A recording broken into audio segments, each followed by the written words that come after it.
What's up, YouTube? It's Lookup. It is the 13th of May, 2015. I think it's been like 5 months since I made a video. Very busy. Kids, plants, chores, all that fun kind of stuff. But today we're going to talk about the garden. It's looking pretty good, even in drought-stricken California. One thing that doesn't look good to me, though, is the amount of something I don't see. Those are bees that I don't see. I haven't seen any bees at all. Most of the farmers around here aren't planting much, barely watering their almonds. So I haven't seen a bee box anywhere in the near vicinity. And I've barely seen a few mountain bees, but those are the big black ones. Yeah, so what I've been doing just to, circumvent that problem is what I guess the Japanese and other people have been doing for a long time. And fertilizing your flowers. Fertilization is necessary. So maybe you'll see some of the pollen come flying out of some of these, but this is one of the ways to do it. Quickly run your finger on there. If you're in Central California or anywhere in California where they don't have any water, they're not going to grow nearly as much food, and therefore you don't need the bees. So they're not going to rent the bee boxes, so see what you get. You get no bees around here to do their job. So you, do it by hand. I've seen a bunch of good videos. There's some pollen right there I saw. I'm flying off of that one. Seen a bunch of good videos on YouTube on this. They say best way is to use a toothbrush, one of those newfangled ones that has a little motor in it. You're trying to simulate the wings of a bee, basically. But ever since I started doing that, you can see the bottom of these are devoid of tomatoes. I started doing that on this one here. See, you can see there's full vines of tomatoes there. Every one of the spots that they would form on by the flower have been transformed into lovely tomatoes. So I would highly suggest that if you were trying to grow anything here in the Central Valley this year. These don't take that much water, and I'm still pHing the water. Of course, it's still coming out of the ground at a pH of about 8.5, so highly unhealthy for your plants at that type of pH. Let's go see if we can get some pollen off of this one here.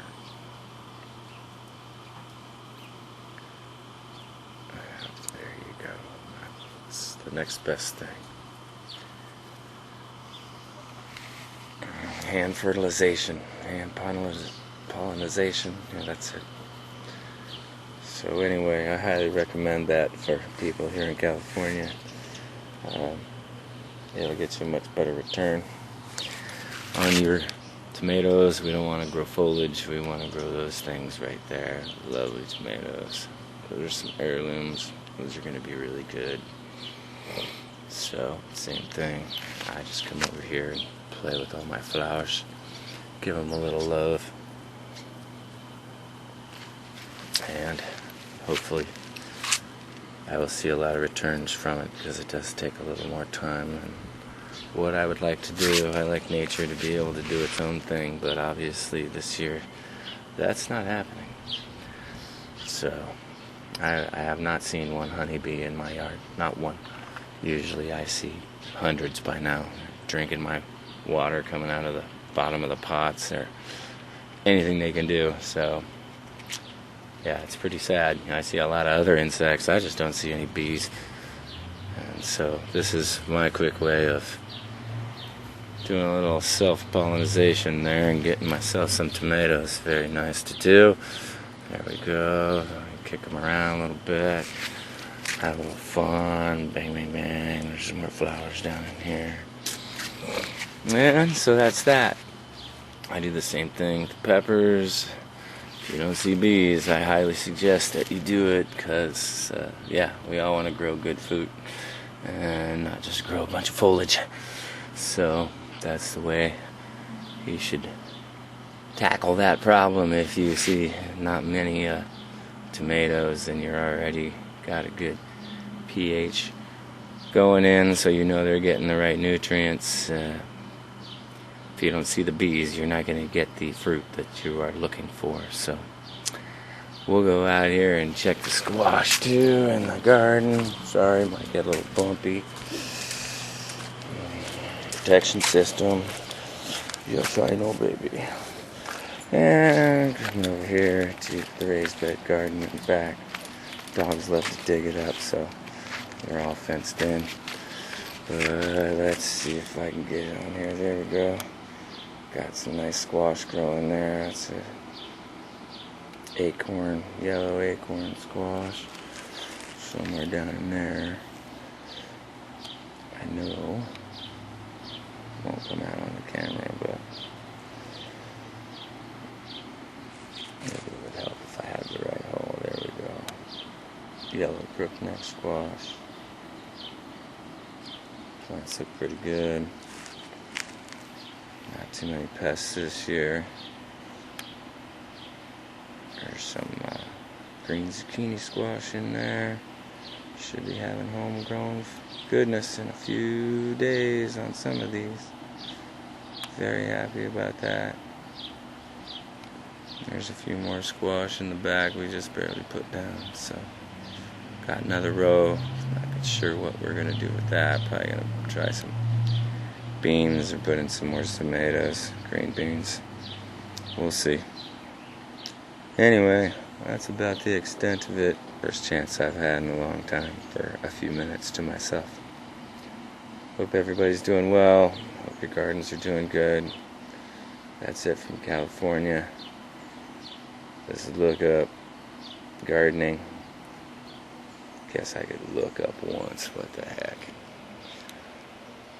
Broken clouds, not too many chemtrails, solar radiation management issues of late, but do have a nice, much better view now that the ugly antenna's off the roof and the new AC has been installed. So, plus as you can see by these trees, they've come and taken off most of the mistletoe out of the Modesto ash, oak, whatever it is out there. Modesto ash, yeah. And hopefully taken off most of the parts that were going to crash to the ground again after what happened in the windstorm. I guess it was 5 months ago. Those are the trees, a lot of those came down, branches of them anyway, so they did what they could. Sure has reduced the amount of shade in this very hot and drought-stricken area. So, alright, that's all I got. This is Lookup signing out.